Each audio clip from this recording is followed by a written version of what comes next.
നമ്മുടെ ഇന്ത്യയിൽ നിലവിലില്ലാത്ത ഒരു നിയമം ഭാരതീയ ന്യായ സംഹിതയിലോ ആഭ്യന്തര മന്ത്രാലയത്തിന്റെ ഏതെങ്കിലും ഒരു രേഖകളിലോ ഒന്നും കാണാൻ പറ്റാത്തൊരു പദം.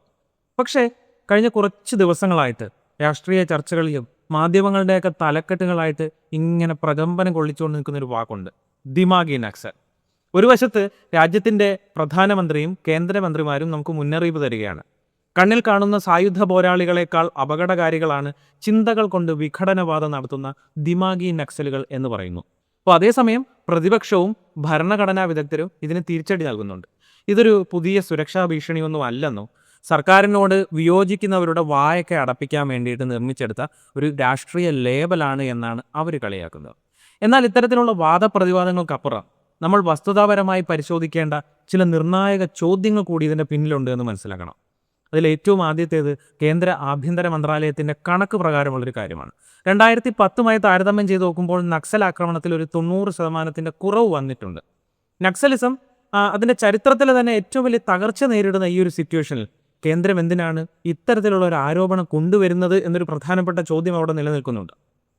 രണ്ടാമത്തേത് നഗര കേന്ദ്രീകൃതമായിട്ടുള്ള അർബൻ നക്സൽ ശൃംഖലകൾ നമ്മുടെ രാജ്യസുരക്ഷയ്ക്ക് ഭീഷണി ഉണ്ടാക്കുന്നുണ്ടോ എന്നൊരു ചോദ്യവും നിലനിൽക്കുന്നതാണ്. മൂന്നാമത്തെ ചോദ്യം വളരെ ഇമ്പോർട്ടൻ്റ് ആണ്. ദിമാഗി നക്സൽ എന്ന് പറയുന്ന നിർവചനമില്ലാത്തൊരു വാക്ക് ഒരു പൗരൻ്റെ ഭരണഘടനാപരമായിട്ടുള്ള വിയോജിക്കുവാനുള്ള അവകാശത്തിന്മേലുള്ള ഒരു കടന്നുകയറ്റമാണോ എന്നൊരു പ്രധാന ചോദ്യമുണ്ട്. രാഷ്ട്രീയ ആരോപണങ്ങൾക്കും വൈകാരിക വാദങ്ങൾക്കുമൊക്കെ അപ്പുറം പുതിയതും പഴയതുമായിട്ടുള്ള സുരക്ഷാ റിപ്പോർട്ടുകളും നിയമവശങ്ങളും ഒക്കെ മുൻനിർത്തിക്കൊണ്ട് വളരെ നിഷ്പക്ഷമായിട്ടുള്ള ഒരു ഫാക്ട് ചെക്കിംഗ് ആണ് ഇന്നത്തെ വീഡിയോയിലൂടെ ഞാൻ നിങ്ങൾക്ക് തരാൻ ഉദ്ദേശിക്കുന്നത്. അപ്പോൾ ദിമാഗി നക്സൽ യാഥാർത്ഥ്യമുള്ളതാണോ അതോ ഒരു രാഷ്ട്രീയ തന്ത്രമാണോ? നമുക്കൊന്ന് പരിശോധിക്കാം. Welcome to my science garage.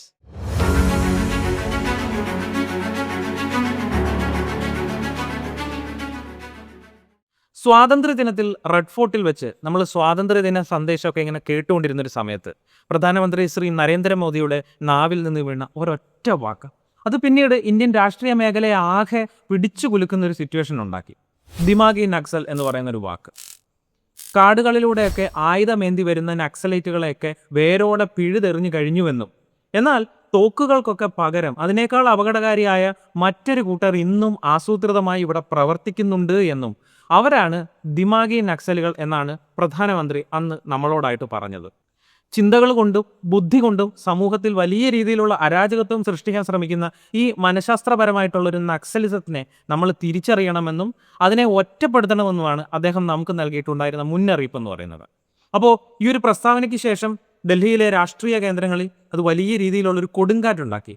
Urban Naxal, ടുക്കഡേ ടുക്കഡേ gang, Andolan ജീവി, ഇങ്ങനെ ഒരുപാട് പദപ്രയോഗങ്ങൾ നടത്തിയതിന് ശേഷം ഭരണകൂടം തങ്ങളുടെ പുതിയ രാഷ്ട്രീയ ആയുധം പുറത്തെടുത്തിരിക്കുന്നു എന്നാണ് ഇതുമായി ബന്ധപ്പെട്ട് പ്രതിപക്ഷം ആരോപിച്ചിട്ടുണ്ടായിരുന്നത്. സർക്കാരിനോടൊക്കെ ചോദ്യങ്ങൾ ചോദിക്കുന്നതാണ് ഈ പറഞ്ഞതിൻ്റെ ഒരു ഡെഫിനിഷൻ എങ്കിൽ ഞാനും ഒരു ദിമാഗി നക്സൽ തന്നെയാണ് എന്നാണ് മുൻ കേന്ദ്ര ആഭ്യന്തരമന്ത്രി പി ചിദംബരം ഇതുമായി ബന്ധപ്പെട്ട് അഭിപ്രായപ്പെട്ടത്.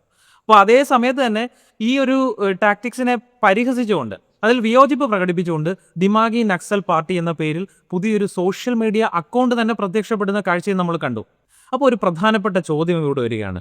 യഥാർത്ഥത്തിൽ ഈ ദിമാഗി നക്സൽ എന്ന് പറയുന്നത് എന്താണ്? സർക്കാരിനെതിരെ വിമർശിക്കുന്ന എല്ലാ തരത്തിലുള്ള ആളുകളും ഇതിൻ്റെ കീഴിൽ വരുമോ എന്നൊരു ഭയം. വിവാദം കത്തിപ്പടുന്നതോടെ കേന്ദ്രമന്ത്രി കിരൺ റിജിജു വിശദീകരണമൊക്കെ ആയിട്ട് വന്നിട്ടുണ്ടായിരുന്നു. ദിമാഗി നക്സൽ എന്ന് പറയുന്നത് പ്രതിപക്ഷത്തെ ഉദ്ദേശിച്ച് പറഞ്ഞൊരു വേർഡ് അല്ല എന്ന്, സർക്കാരിൻ്റെ റഡാറിലുള്ളത് 4 കാറ്റഗറി ഓഫ് ആൾക്കാരാണ് എന്നും അദ്ദേഹം പറഞ്ഞു.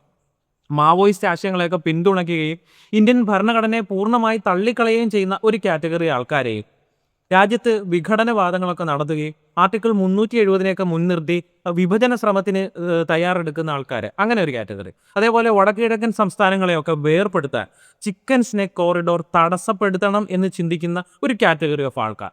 അതേപോലെ തന്നെ ആയുധമില്ലാതെ സ്വന്തം ഭൗതികതയെ ഒരു പ്രൊപ്പഗാൻഡയാക്കി മാറ്റുന്ന ചില ചിന്തകൾ. അപ്പോൾ ഇങ്ങനെ 4 കാറ്റഗറി ആൾക്കാരെയാണ് ഇത് ഉദ്ദേശിച്ചത് എന്ന് അദ്ദേഹം പറഞ്ഞു. അപ്പോൾ കേൾക്കുമ്പോൾ ഒരു രാജ്യസുരക്ഷയുമായി ബന്ധപ്പെട്ട ഒരു സംഗതി അല്ലേ എന്നൊക്കെ നമുക്ക് തോന്നാമെങ്കിലും ഒരു ഇൻവെസ്റ്റിഗേറ്റീവ് ആംഗിളിൽ നിന്ന് നമ്മൾ നോക്കിക്കഴിഞ്ഞാൽ ഇവിടെ ഒരു പ്രത്യേക ട്വിസ്റ്റ് വരുന്നത് നമുക്ക് കാണാം.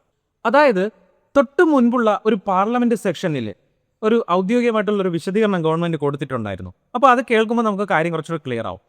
അർബൻ നക്സൽ എന്നോ അല്ലെങ്കിൽ ദിമാഗി നക്സലോ എന്ന പദങ്ങൾക്ക് ഇന്ത്യൻ നിയമവ്യവസ്ഥയിൽ ഒരു നിർവചനവും കൊടുത്തിട്ടില്ല.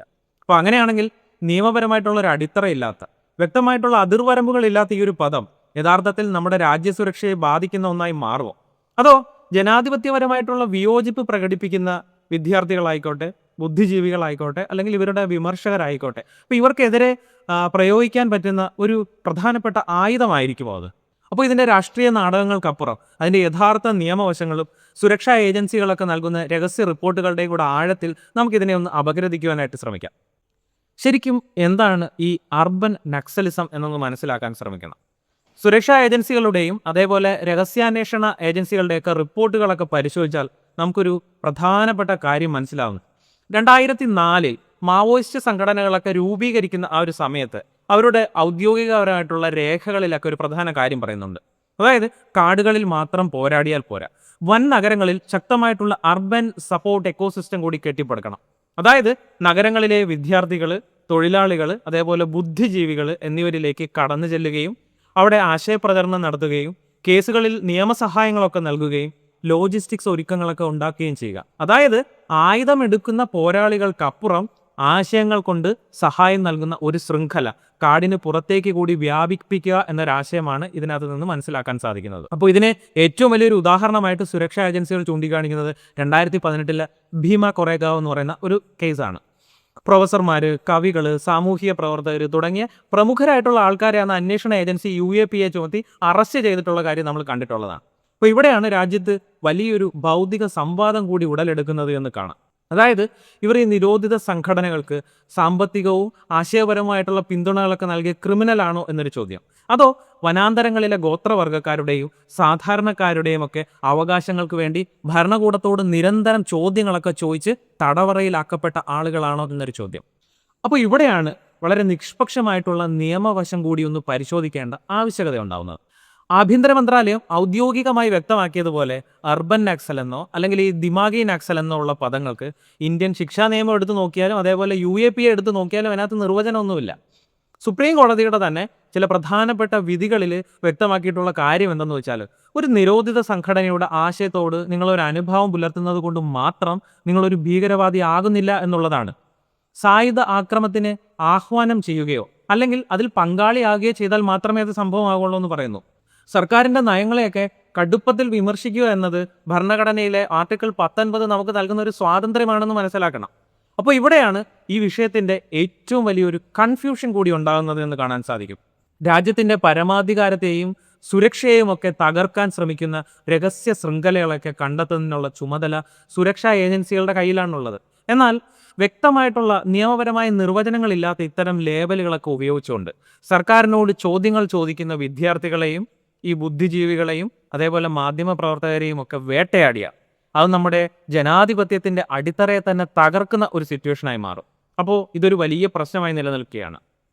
സർക്കാരിൻ്റെ നയങ്ങളോടൊക്കെ വിയോജിക്കുന്ന, ഉച്ചത്തിൽ ചോദ്യങ്ങളൊക്കെ ചോദിക്കുന്ന ഏതൊരു പൗരൻ്റെയും മനസ്സിൽ നാളെ ഒരു സമയത്തുണ്ടാകുന്ന ഏറ്റവും വലിയൊരു ഭയം എന്തായിരിക്കുമെന്ന് നിങ്ങൾക്ക് ആർക്കെങ്കിലും ഊഹിക്കാൻ സാധിക്കുന്നുണ്ടോ? അതായത് നാളെ ഞാൻ ചോദിക്കുന്ന ചോദ്യങ്ങളുടെ പേരിൽ എൻ്റെ നെറ്റിയിലും ഒരു ദേശവിരുദ്ധൻ എന്നൊരു ലേബൽ അല്ലെങ്കിൽ ഒരു ദിമാഗി നക്സൽ എന്ന് പറയുന്ന ഒരു ലേബൽ പതിപ്പിക്കപ്പെടുമോ എന്നൊരു പേടിയായിരിക്കുക. ഇത് കേവലം ഒരു രാഷ്ട്രീയ ഭയമായിട്ട് മാത്രം കണക്കാക്കരുത്. വർത്തമാനകാലത്തെ ഔദ്യോഗിക കണക്കുകളും സുപ്രീം കോടതിയുടെ സുപ്രധാന വിധികളുമൊക്കെ മുൻനിർത്തിയാണ് ഞാൻ ഈ പറയുന്നത് എന്ന് കൂടി മനസ്സിലാക്കുക. രാജ്യസുരക്ഷയ്ക്ക് ഭീഷണിയാവുന്നവർക്കെതിരെ ചുമത്തുന്ന UAPA നിയമത്തിൻ്റെ കണക്കുകളൊക്കെ പരിശോധിച്ചാൽ ചില കാര്യങ്ങൾ നമ്മളെ ഞെട്ടിക്കും. അതായത് കഴിഞ്ഞ ഏതാനും വർഷത്തെ കണക്കുകൾ നോക്കിക്കഴിഞ്ഞാൽ ഈ UAPA ഒക്കെ ചുമത്തപ്പെടുന്ന കേസുകളിൽ വലിയ രീതിയിലുള്ള വർധനമുണ്ടായിട്ടുണ്ട്. ഈ കേസുകളിലൊക്കെ പ്രതികളായി കണ്ടെത്തുന്നവരുടെ ഒരു നിരക്കെന്ന് പറയുന്നത് ഒരു 3% വരെ മാത്രമാണ് എന്ന് കാണാൻ സാധിക്കും. അതായത് ഒരു 100 പേരെ അറസ്റ്റ് ചെയ്യുമ്പോൾ അതിൽ 97 പേർക്കെതിരെയുള്ള കുറ്റവും തെളിയിക്കാൻ പോലീസിനോ രഹസ്യാന്വേഷണ ഏജൻസിക്കോ സാധിക്കുന്നില്ല എന്നുള്ളതാണ്. പക്ഷേ ഇയാൾ കുറ്റവിമുക്തനാക്കപ്പെടുന്ന 4 അല്ലെങ്കിൽ 8 വർഷം വരെയുള്ള ഒരു കാലയളവിൽ ഈ പൗരൻ്റെ ജീവിതം തടവറയ്ക്കുള്ളിൽ ഹോമിക്കപ്പെടുകയും ചെയ്യുന്നുണ്ട്. അപ്പോൾ ഇവിടെയാണ് ലളിതമായിട്ടുള്ള വിയോജിപ്പുകൾ പോലും ക്രിമിനൽ കുറ്റങ്ങളായി മാറുമോ എന്നുള്ളൊരു ആശങ്ക എല്ലാവരുടെയും മനസ്സിലേക്ക് കടന്നു വരുന്നത്. ഇന്ത്യ എന്ന മഹത്തായ ജനാധിപത്യ രാജ്യത്തിൻ്റെ നട്ടലൊടിയാതെ രക്ഷിച്ചു നിർത്തുന്ന 2 ഘടകങ്ങൾ എന്തൊക്കെയാണെന്നറിയാമോ? അതൊന്ന് നമ്മുടെ ഭരണഘടനയും 2 നമ്മുടെ സുപ്രീം കോടതിയുമാണ്.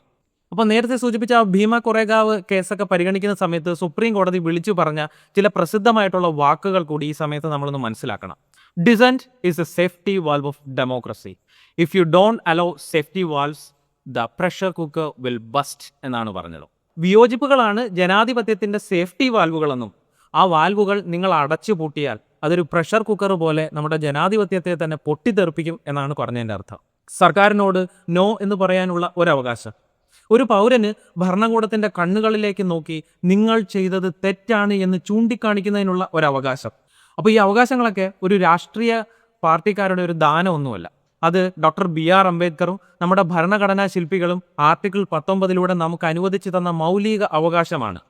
അപ്പോൾ സത്യസന്ധമായെന്ന് വിശകലനം ചെയ്താൽ ഒരു കാര്യം വ്യക്തമാകും. രാജ്യത്തിൻ്റെ പരമാധികാരത്തെയും അതിൻ്റെ സുരക്ഷയും ഒക്കെ തകർക്കാൻ ആയുധവുമായോ അല്ലെങ്കിൽ ആശയവുമായോ ഒക്കെ എത്തുന്ന ഭീകരതയെ രാജ്യം ഒറ്റക്കെട്ടായി ചെറുക്കുക തന്നെ വേണം, സംശയമൊന്നുമില്ല. എന്നാൽ ആ സുരക്ഷാ കവചത്തിൻ്റെ മറവേ ഭരണകൂടത്തോട് ചോദ്യങ്ങൾ ചോദിക്കുന്ന വിദ്യാർത്ഥികളെയോ കർഷകരെയോ മാധ്യമപ്രവർത്തകരെയോ അല്ലെങ്കിൽ ഏത് തരത്തിലുള്ള ഒരു പൊതുജനതയോ ദിമാഗി നക്സൽ എന്ന് പറഞ്ഞ് മുദ്രകുത്തി നിശബ്ദനാക്കുവാനൊക്കെ ശ്രമം നടന്നാൽ അവിടെ തോറ്റുപോകുന്നത് ആ ഒരു വ്യക്തി മാത്രമല്ല, മറിച്ച് നമ്മുടെ ജനാധിപത്യം കൂടിയായിരിക്കും. നിയമപരമായ നിർവചനങ്ങളൊന്നുമില്ലാത്ത ഇത്തരം രാഷ്ട്രീയ ലേബലുകളെ ഒന്നും വകവെക്കാതെ ഭരണഘടനയോടും രാജ്യത്തോടും മാത്രം കൂറു പുലർത്തി വിയോജിപ്പുകൾ ഭയമൊന്നും കൂടാതെ തുറന്നു പറയുക എന്നതാവണം ഓരോ പൗരൻ്റെയും കടമയായിട്ടുണ്ടാവേണ്ടത്. അപ്പോൾ കാര്യം കുറച്ചുകൂടെ ക്ലിയർ ആണ്. രാജ്യത്തിൻ്റെ പരമാധികാരത്തെയും സുരക്ഷയെയും ഒക്കെ തകർക്കാൻ ശ്രമിക്കുന്ന ഏതൊരു വിഘടനവാദ ചിന്താഗതിയെയും രാജ്യം ഒറ്റക്കെട്ടായി ചെറുത്ത് തോൽപ്പിക്കുക തന്നെ വേണം. അതിൽ യാതൊരു സംശയമില്ലാത്ത കാര്യം തന്നെയാണ്. എന്നാൽ ഈ ഒരു സെനാരിയോ അത് ദുരുപയോഗം ചെയ്യപ്പെട്ടാൽ അവിടെ ചോദ്യം ചെയ്യപ്പെടുന്നത് ഏതെങ്കിലും ഒരു രാഷ്ട്രീയ പാർട്ടി മാത്രമായിരിക്കില്ല, മറിച്ച് ഇന്ത്യ എന്ന സ്വതന്ത്ര റിപ്പബ്ലിക്കിൻ്റെ അടിസ്ഥാന തത്വങ്ങൾ കൂടിയായിരിക്കും. ഇനി എനിക്ക് നിങ്ങളോടൊരു പ്രധാനപ്പെട്ട ചോദ്യം കൂടി ചോദിക്കാനുണ്ട്. നിങ്ങളുടെ വീക്ഷണത്തിൽ ഈ ദിമാഗി നക്സൽ അതുമല്ലെങ്കിൽ ഈ അർബൻ നക്സൽ എന്ന് പറയുന്ന ഈ ഒരു പദപ്രയോഗം രാജ്യസുരക്ഷ ഉറപ്പാക്കാൻ അത്യന്താപേക്ഷിതമായിട്ടുള്ള ഒരു സിസ്റ്റമാണ് എന്ന് നിങ്ങൾ ചിന്തിക്കുന്നുണ്ടോ? അതോ സർക്കാരിനെ വിമർശിക്കുന്ന ശബ്ദങ്ങളെയൊക്കെ അടിച്ചമർത്താനുള്ള ഒരു രാഷ്ട്രീയ തന്ത്രമാണ് എന്ന് തോന്നുന്നുണ്ടോ? നിങ്ങളുടെ സത്യസന്ധമായിട്ടുള്ള അഭിപ്രായങ്ങൾ താഴെ കമൻറ്റ് ബോക്സിൽ പങ്കുവെക്കും എന്ന് തന്നെയാണ് ഞാൻ പ്രതീക്ഷിക്കുന്നത്. വളരെ കൃത്യമായ ഭരണഘടനാപരമായിട്ടുള്ള ചർച്ചകളാണ് ഞാൻ കമൻറ്റ് ബോക്സിൽ പ്രതീക്ഷിക്കുന്നത്. വാദപ്രതിവാദങ്ങൾക്കും വാർത്താ കോലാഹലങ്ങൾക്കുമൊക്കെ അപ്പുറം വസ്തുതകളും നിയമവശങ്ങളുമൊക്കെ ആഴത്തിൽ പരിശോധിച്ച് നിങ്ങളുടെ മുന്നിലെത്തിച്ച ഈ ഒരു കേസ് സ്റ്റഡി നിങ്ങൾക്ക് ഇഷ്ടപ്പെട്ടുവെങ്കിൽ ചാനൽ തീർച്ചയായിട്ടും സബ്സ്ക്രൈബ് ചെയ്യുകയും വീഡിയോ ലൈക്ക് ചെയ്യുകയും ചെയ്യുക. ഇത്തരത്തിലുള്ള അന്വേഷണാത്മകമായിട്ടുള്ള വിശകലനങ്ങൾ കൂടുതൽ ആളുകളിലേക്ക് എത്തിക്കുന്നതിനായി ഈ ഒരു വീഡിയോ പരമാവധി ആൾക്കാരിലേക്ക് ഷെയർ ചെയ്തു കൊടുക്കുവാനും ശ്രമിക്കുക. ചരിത്രം, സുരക്ഷ, സാങ്കേതികവിദ്യ, രാഷ്ട്രീയം എന്നീ വിഷയങ്ങളിലെ സങ്കീർണമായിട്ടുള്ള കാര്യങ്ങൾ വളരെ സത്യസന്ധമായും ലളിതമായും മനസ്സിലാക്കുവാൻ ഈ ചാനൽ നിങ്ങൾ തീർച്ചയായിട്ടും സബ്സ്ക്രൈബ് ചെയ്യുക. അപ്പോൾ ഭയമില്ലാത്ത ചിന്തകളും ചോദ്യങ്ങളും എന്നും ഉയർന്നു തന്നെ നിൽക്കട്ടെ. മറ്റൊരു വിഷയത്തിൻ്റെ ആഴത്തിലുള്ള വിശകലനവുമായി മറ്റൊരു വീഡിയോയിൽ വീണ്ടും കാണും വരെ stay tune to my science garage.